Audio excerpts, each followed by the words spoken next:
로마서 5장 1절부터 4절까지의 말씀입니다. 우리 찾아서 함께 봉독합니다. 로마서 5장 1절로부터 4절까지의 말씀입니다. 함께 천천히 봉독하겠습니다. 그러므로 우리가 믿음으로 의롭다 하심을 얻었은즉 우리 주 예수 그리스도로 말미암아 하나님으로 더불어 화평을 누리자. 또한 그로 말미암아 우리가 믿음으로 서 있는 이 은혜에 들어감을 얻었으며 하나님의 영광을 바라고 즐거워하느니라. 다만 이뿐 아니라 우리가 환난 중에서도 즐거워하나니 이는 환난은 인내를, 인내는 연단을, 연단 소망을 이룬 줄 알미라. 아멘. 그리스도인을 여러 가지로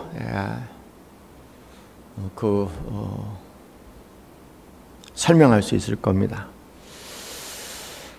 그리스도인이란 우리 그리스도인이 부른 이름이 아니라 그리스도를 따르는 자를 보고 이방인들이 그리스도인이다 그렇게 이름을 지었죠.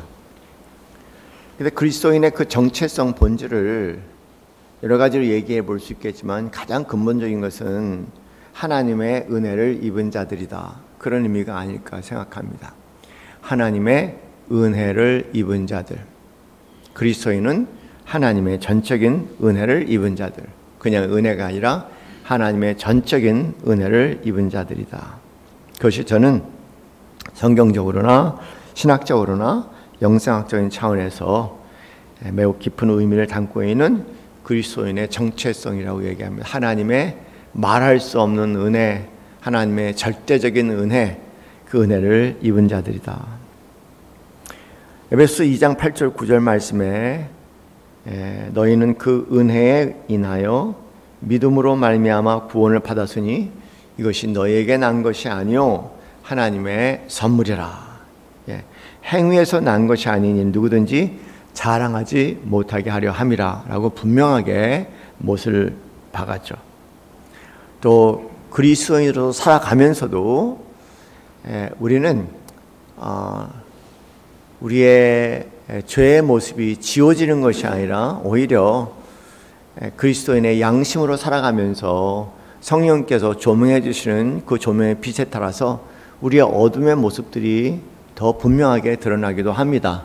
흔히 얘기해서 빛이 없으면 모르지만 빛이 밝으면 빛과 어둠이 선명하게 대조되는 것처럼 그리스도를 산다는 것은 죄가 없다는 것이 아니라 오히려 좀 더 그대는 죄라고 인식하지 않은 부분까지도 아주 분명한 죄로 들어오기 시작하는데 그러나 그 가운데 우리는 뜻밖의 더 큰 은혜를 경험하게 됩니다. 그래서 요한복음 1장 16절 말씀에 우리가 다 그의 충만한 데서 받으니 은혜 위에 은혜라 말씀을 하십니다. 그리고 오늘 읽은 우리 본문 말씀은 로마서 5장 2절 말씀에 또한 그로 말미암아 우리가 믿음으로 서 있는 그 은혜에 들어갔다. 은혜에 들어감을 얻었다는 표현을 쓰고 계시지 않습니까?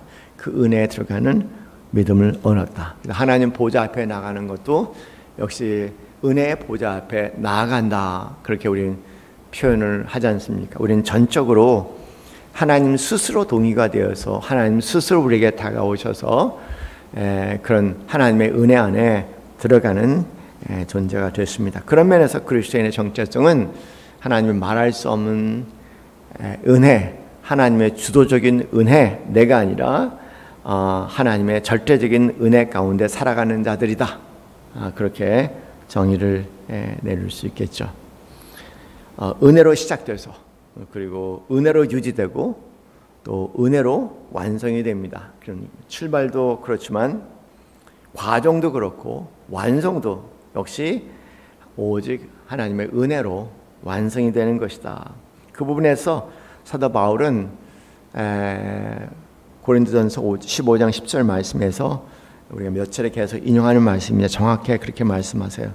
그러나 내가 나된 것은 하나님의 은혜로 된 것이니 내게 주신 그 은혜가 헛되지 아니하려고 내가 모든 사도보다 더 많이 수고하였으나 내가 한 것이 아니요 오직 나와 함께 하신 하나님의 은혜로다라고 말씀하십니다. 그래서 시작도 과정도 끝도 우리는 하나님의 은혜 가운데 살아가는 자들이다. 하나님의 은혜를 입은 자들이다. 그 정체성에 대해서 늘 우리 자신에게 되새겨야 할 것 같아요. 사도 바울은 갈라디아서 6장 14절 말씀에서 내게 우리 주 예수 그리스도의 십자가 외에는 결코 자랑할 것이 없다라고 말씀하시는 것도 역시 그 은혜를 이야기하는 것입니다. 은혜라는 것은 하나님이 자기 자신을 내어주시는 사랑의 행위입니다.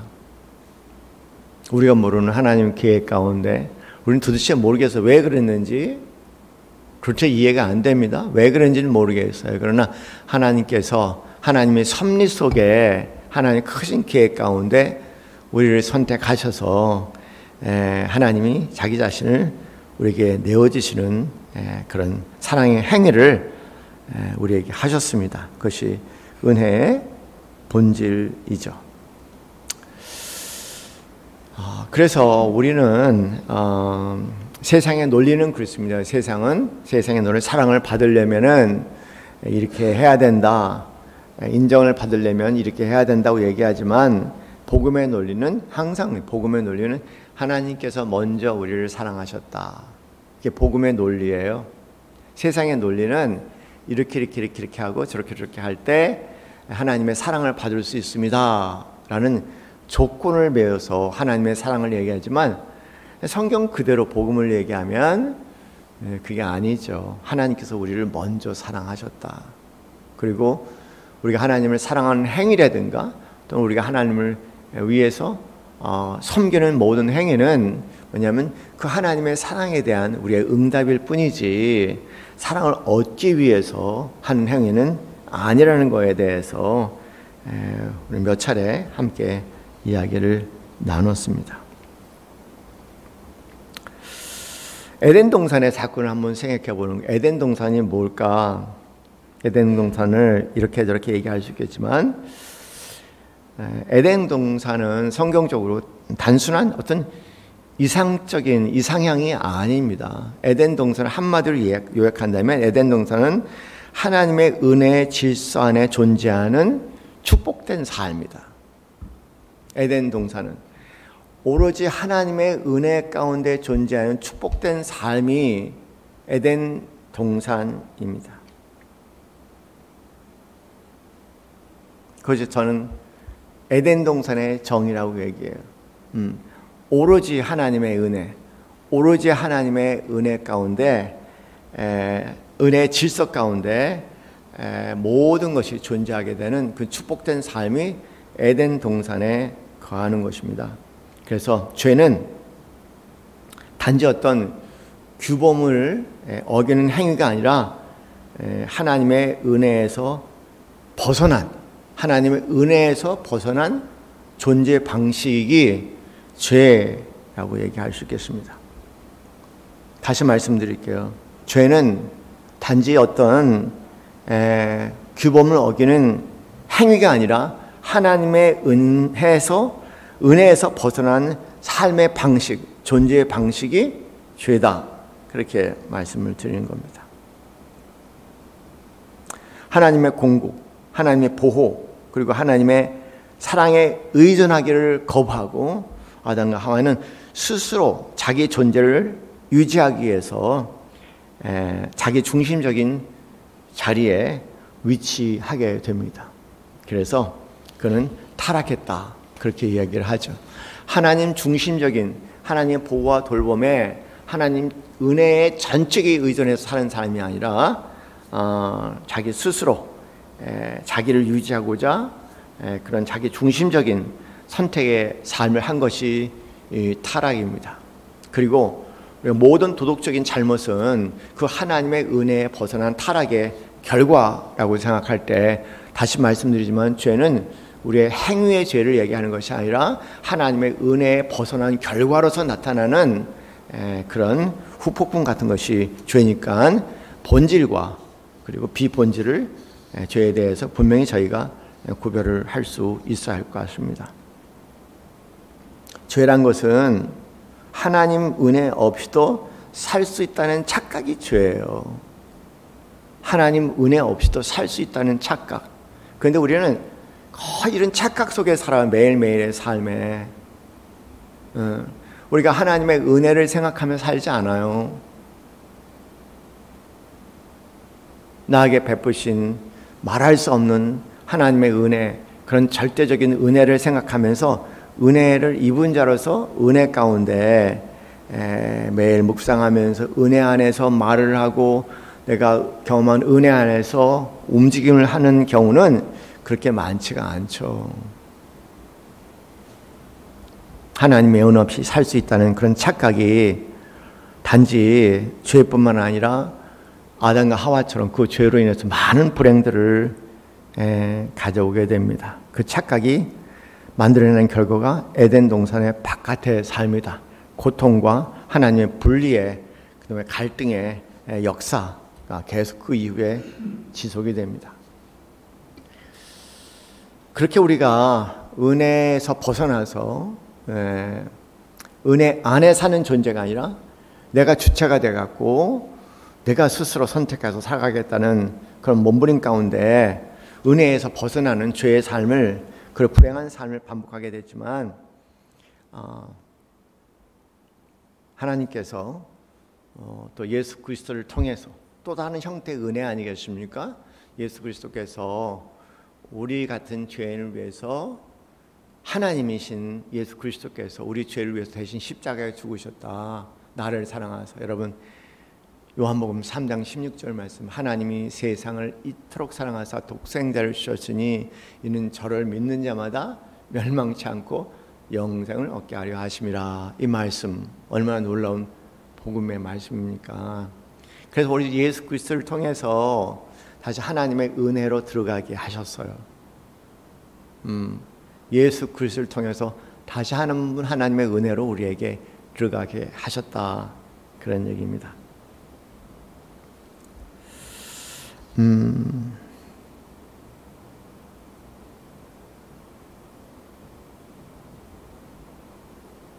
여러분, 이 은혜의 삶이요,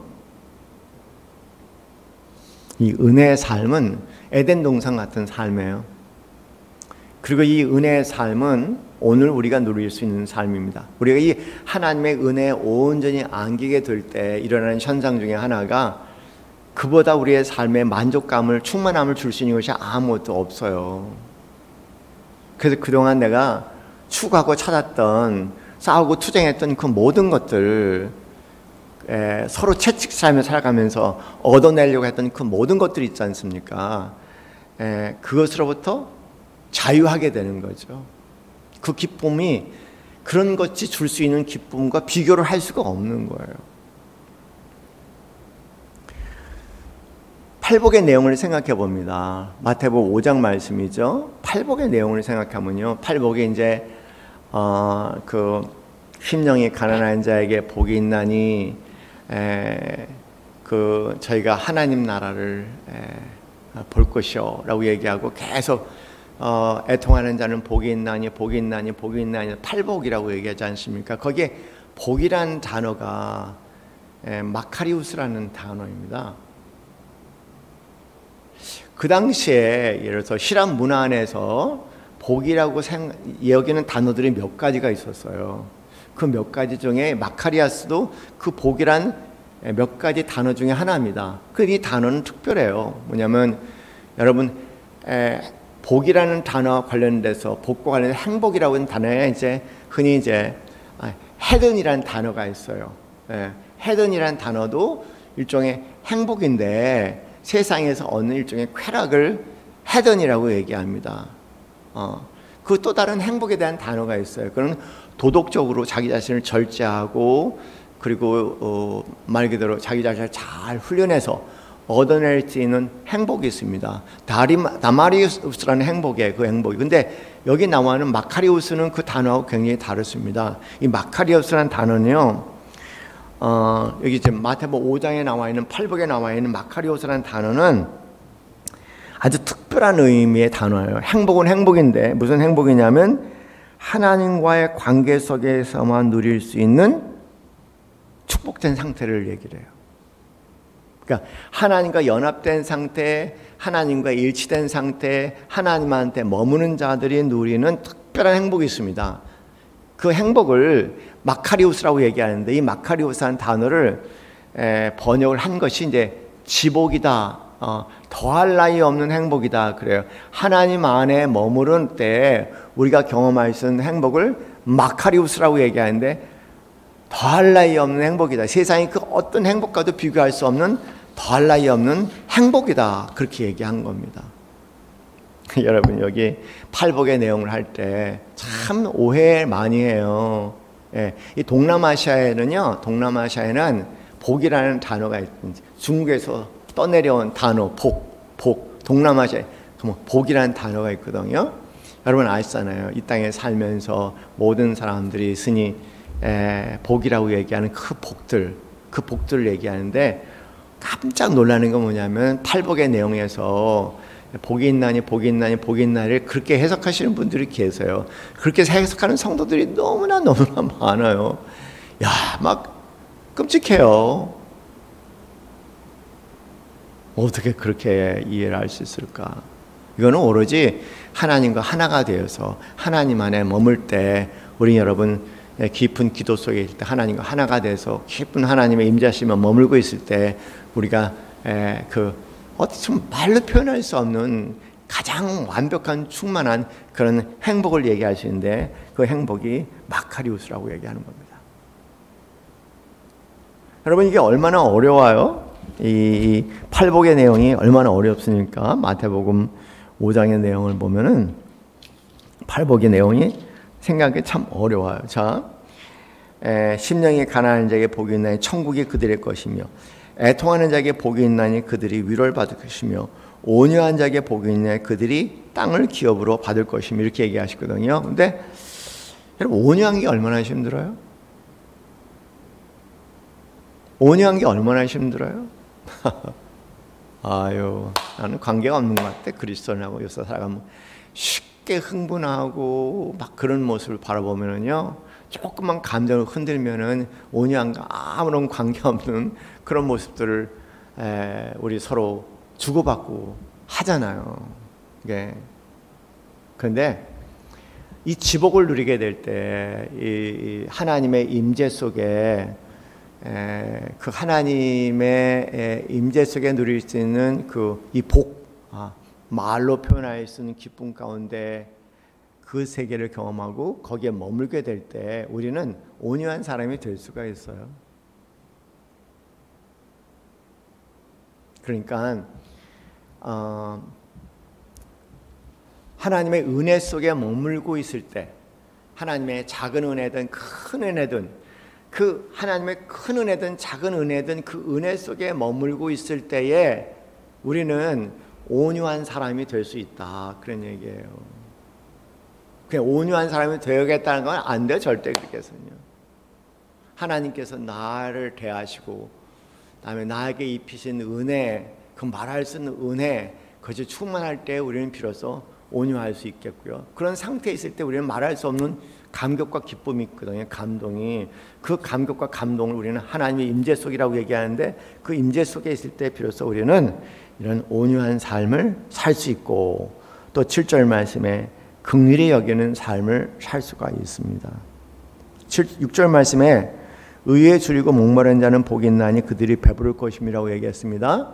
이것도 굉장히 오해가 많아요. 여기 나와 있는 의라는 것은 우리가 세상에서 얘기하는 의하고 달라요. 세상에 돌아가는 복이라는 단어와, 여기서 얘기하는 복이라는 단어와, 세상에 돌아다니는 의라는 단어와 여기 나와 있는 의라는 단어는 전혀 다른 의미를 가지고 있습니다. 여기 6절에 나와 있는 의라고 얘기하는 것은요, 하나님과의 올바른 관계를 얘기하는 것이지, 어떤 우리가 흔히 세상적으로 얘기하는 올바른 그런 의를 얘기하는 게 아니라 하나님께 올바른 관계가 의예요. 한번 보세요. 의에 줄이고 목마른 자는 복이 있나니 그들이 배부를 것이며, 그렇게 얘기하잖아요. 예. 하나님과 올바른 관계에 목마른 자들은 배부르게 하시겠다고 얘기하시는 거예요. 우리 행위와 아무 관계가 없어요. 여러분, 가만히 앉아서 기도하면 그리고 그 은혜가 임하기 시작하면 그 은혜의 분량이 점점 커지면 그 은혜의 분량의 상황에서 우리는 하나님 올바른 관계 속에 들어가고, 그 올바른 관계에서는요 하나님 사랑이니까 우리가 사랑하는 것을 경험하겠다는 굉장히 큰 기쁨이거든요. 큰 기쁨이 넘쳐요. 그래서 복이라고 얘기하는 겁니다.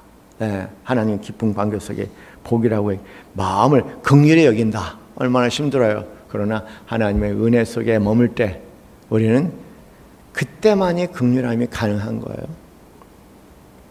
8절 말씀도 보면 마음이 청결한 자 그렇게 얘기합니다. 마음이 청결한 거 너무 힘들어요. 그런데 하나님의 은혜 속에 온전히 머물고 있을 때 마음이 청결할 수가 있어요. 그때 기쁨은 이런 말할 수가 없습니다. 그래서 그것을 복이라고 그렇게 이야기하죠. 화평케 하는 자 9절만. 화평은 아무나 하나요? 맨날 화평하고 싶다고 애를 쓰면 화평이 너무 어려운 거예요. 엄청나게 어려워요. 그렇죠? 조금이라도 뭐 TV를 본다든가 뉴스를 본다든가 또는 내 감정을 건드리는 사람이 내 앞에 있다고 하면은 화평하기 불가능하잖아요. 화평케 하는 자, 불지른 자들이 되지 무슨 화평케 되는 자가 됩니까? 우리가 너무 어려운 겁니다. 그런데 하나님의 은혜 속에 하나님의 크신 사랑과 임재가 거기에 이제 감동을 받고 그것에 너무너무 기쁠 때 우리는 그 안에서 머물고 있을 때 화평케 하는 자가 될 수가 있다. 그런 말씀입니다. 그 사랑하는 성도님들, 저희가 늘 기억해야 할 것 같아요. 하나님의 은혜를 입은 자로서 늘 하나님의 은혜를 기억하자. 하나님의 은혜를 느끼지 않으면은 아무것도 하지 말아라. 우리 가족 관계를 이익 관계가 아니라 가족 관계를 얘기하는 겁니다. 그래서 이제 우리 성도들과의 관계나 또는 이제 가족 관계나 여기서 내가 하나님의 은혜를 입은 자니까 하나님의 은혜 속에 머물지, 하나님의 은혜를 내가 지금 누리고 있지 않으면 아무것도 하지 말라 그 얘기예요. 그럼 화를 불어넣은 겁니다. 그거는.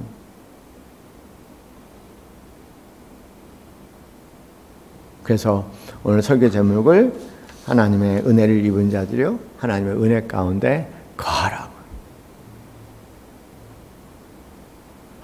그러면 성질을 죽여야 되지 않겠어요? 언제 죽을까? 그러면 성질이. 성질. 근데 간단해요. 하나님 은혜 속에 있으면 됩니다. 은혜를 입은 자를 늘 헤아리세요. 은혜를 입은 자들이 하는 걸 늘 감사하는 거니까 은혜를 입은 자라서 늘 감사하고 은혜를 입은 자라서 늘 감사하고 은혜 가운데 거한다는 것은 감사 가운데 거하는 겁니다. 제가 명상에서 일어나면서 3일 동안을 물 한 방울 못 마셨어요. 말 그대로 그런 거 있죠. 이렇게 너무나 모든 게 마르니까는 이렇게 수건 같은 걸 적셔서 입에 이렇게 붙여야 될 정도로 거의 보면은요 죽어가는 사람이 물 한 방울 마실 수 없이 죽어가는 사람들에게 그렇게 해요. 그냥 수건에다 물을 적셔서 이렇게 입에 여기 이렇게 하거든요. 물을 3일 동안 못 먹었어요. 여러분 물 3일 동안 못 먹어본 적이 있어요? 정말 바싹바싹 말라. 입속에 침 하나 나오지 않아요. 죽을 때 그렇게 죽겠구나 그런 생각이 들 정도로. 근데 하나님의 은혜로요 고통을 거두어 주시고 또 그 고통을 거두어 주시는 것뿐만 아니라 하나님의 크신 은혜를 허락하셔서 쉽게 만날 수 없는 하나님의 임재하심을 경험하게 되고, 그리고 회복되면서 의사 선생님들한테 말하지 않고 조용히 나가서 요만한데 물을 한 잔을 딱 마시는데 세상에 너무너무 좋은 거예요. 이렇게 물이 맛있구나. 아이고 할렐루야. 살 것 같아. 그동안 내가 그렇게 물을 벌컥벌컥 많이 마셨는데 한 번도 물이 얼마나 귀하고 고마운 걸 한 번도 생각을 못 했었거든요. 근데 그날 그 왜 여러분 병원에서 이렇게 물 내려 먹는 건 컵도 아니잖아요. 이 종이로 이렇게 약간 뭐 마름모 형태의 만든 작은 종이에 거기에 물 담아갖고 갑자기 뭐 한 방울 한 방울 마시는데 와, 천국이 달리는 것이 아니라 바로 그런 것 같아요. 다시 말해서 은혜를 경험한 자들의 두드러진 특징은 아주 작은 일, 큰 일 다 감사하는 거예요.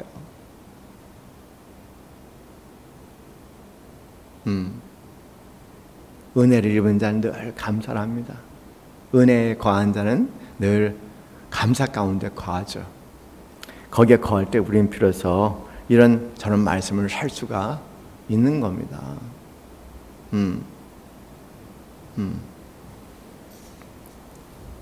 우리 기도할 때 글쎄요, 요새 희한해요. 저는요 이제 어저께 우리 장례식 갖고 오늘도 제가 이제 입관 예배를 하고 왔고 내일 또 아침에 또 일찍 발인 예배를 드리고 이제 용락교회 장지까지 이제 하루 종일 같이 시간을 보낼 텐데 너무너무 달라요. 왜냐하면 이렇게 제가 제일 좋아하는 장소가 장례식장이라는 걸 어느 날부터 알기 시작했어요. 마치 이렇게 집에 온 것 같아, 장례식장이. 너무너무 평안해요. 가고 싶지를 않아. 그래서 오늘도 11시 반에 가고 한 2시까지 있었나? 아유, 또 교회 가야지 그렇게 하고 왔을 뿐인데 장례식장이 너무 좋아요. 집에 가까이 온 것 같아요.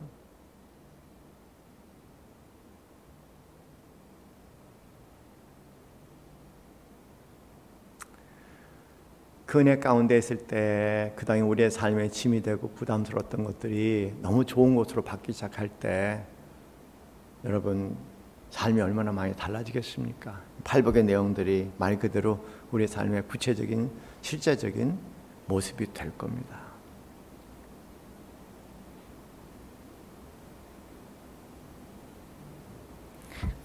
헤아리세요. 내가 받은 은혜 헤아리세요. 예수 믿게 된 은혜부터 시작을 해갖고 다 헤아렸어요. 감사합니다. 감사합니다. 감사합니다. 감사합니다. 은혜 가운데 거하게 될 때, 은혜 가운데 머물게 될 때 우리 모든 관계가 바로 세워지고 세상의 관계도 바로 세워지는 겁니다. 그리고 그 은혜가 넘쳐서 사망의 권세가 아니라 우리 주 예수 그리스도로 말미암아 하나님께 감사하는 더 큰 은혜가 여러분 삶에 넘치시기를 주님의 이름으로 간절히 축원합니다. 함께 기도하시겠습니다.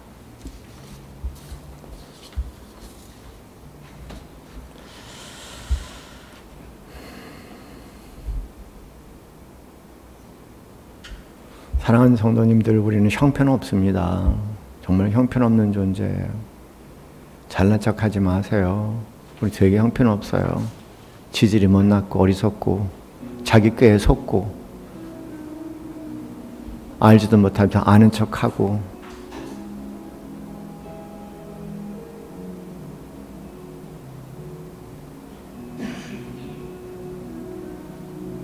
우리 자신의 실체를 알면은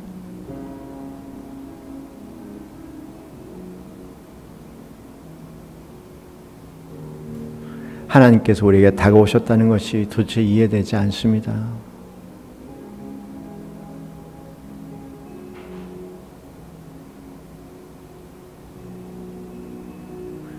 나 같은 자를 위해서 우리 주 예수 그리스도께서 십자가에서 대신 죽었다는 것, 그리고 하나님의 은혜 속으로 우리를 다시 이끌어 주신다는 것, 그 에덴 동산 쪽으로 우리를 다시 이끌어 준다는 것,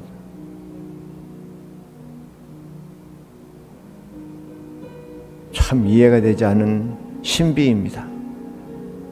그래서 우리는 그것을 은혜라고 얘기하지 않습니까?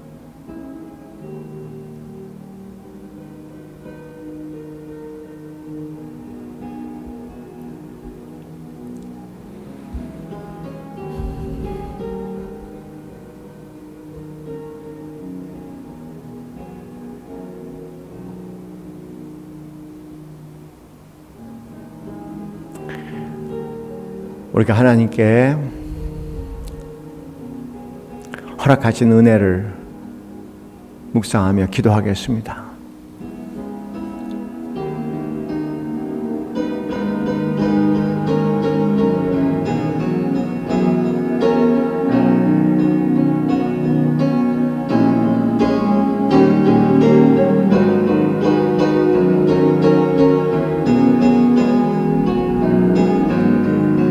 그렇습니다.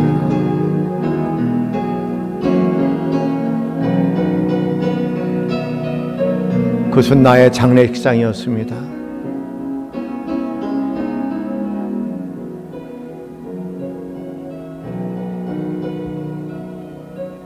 나라는 사람의 죽음의 장소였습니다.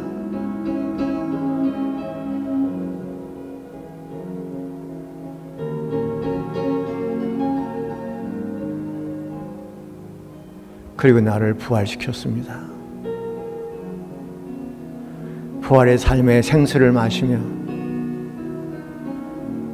그동안 아무것도 감사하지 못했던 것들에 대한 하나하나 감사의 헤아림이 되기 시작했습니다.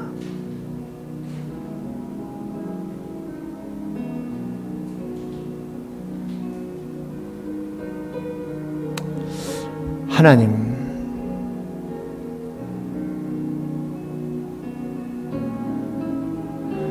그러나 나에게는 우리 주 예수 그리스도의 십자가 외에는 자랑할 것이 없다고 고백하신 사도 바울의 고백이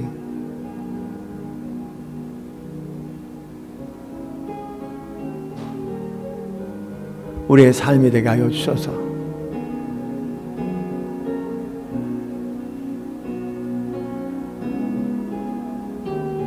매일매일 은혜를 입은 자로서 은혜 속에 머물며 그 은혜의 기쁨과 감격과 감사 속에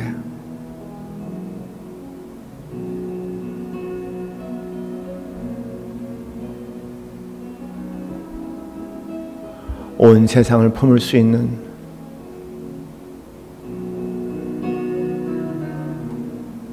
기쁨과 서로의 감동을 허락하여 주시옵소서. 하나님, 모든 혈기를 그 안에 자리할 곳이 없습니다. 자기의가 그 안에 자리할 것이 없습니다. 자기 자신을 굳이 변명할 필요도 없습니다. 자기 자신을 내세울 필요도 없는 곳입니다.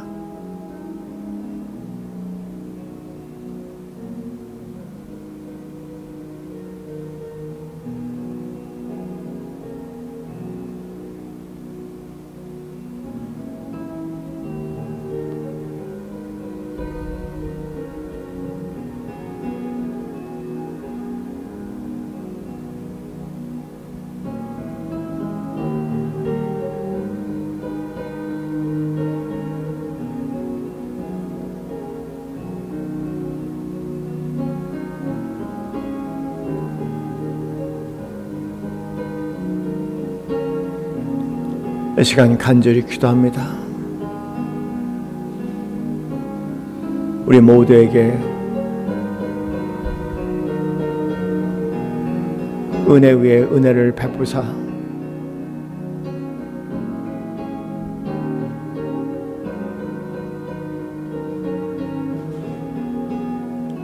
하나님의 임재하심으로 부르시고 머물게 하옵소서.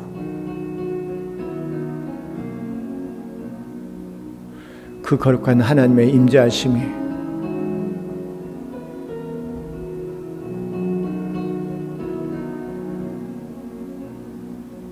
우리의 감동이 되게 하시고 사모함이 되게 하시고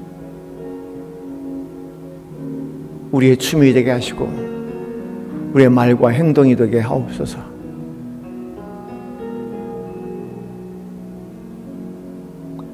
오 하나님 아버지,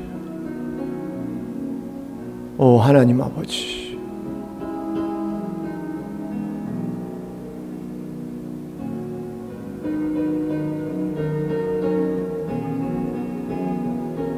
은혜만이 우리를 바꿀 수가 있습니다. 은혜만이 우리를 새로운 사람으로 만듭니다. 은혜만이 에덴 동산의 기쁨을 누릴 수 있습니다. 은혜만이 에덴 동산의 샬롬을 누릴 수가 있습니다.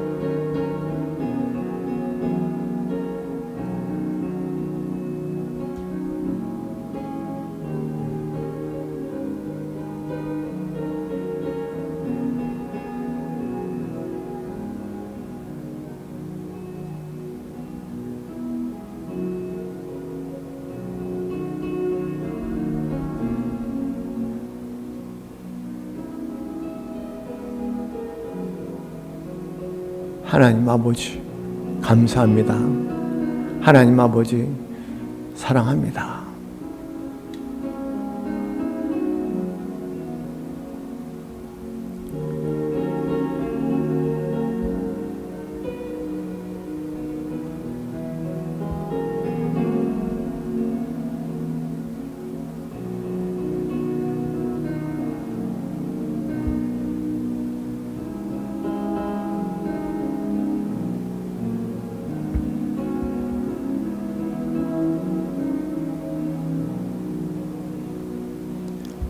하나님의 시간 기도합니다. 은혜 위에 은혜, 하나님의 임재하심을 사모하는 이 자리에는 당신의 아들, 딸들에게 하늘 문을 여시고 하나님 아버지께서 주님께 너는 내가 사랑하는 자가 기뻐하는 자라 말씀하신 그 사랑의 음성과 사랑의 눈길을 허락하여 주셔서 그 은혜가 우리의 삶에 감동되게 하여 주셔서 온전한 새 피조물이 되게 하여 주시고 그 은혜 속에 머물며 그 은혜 속에 호흡하며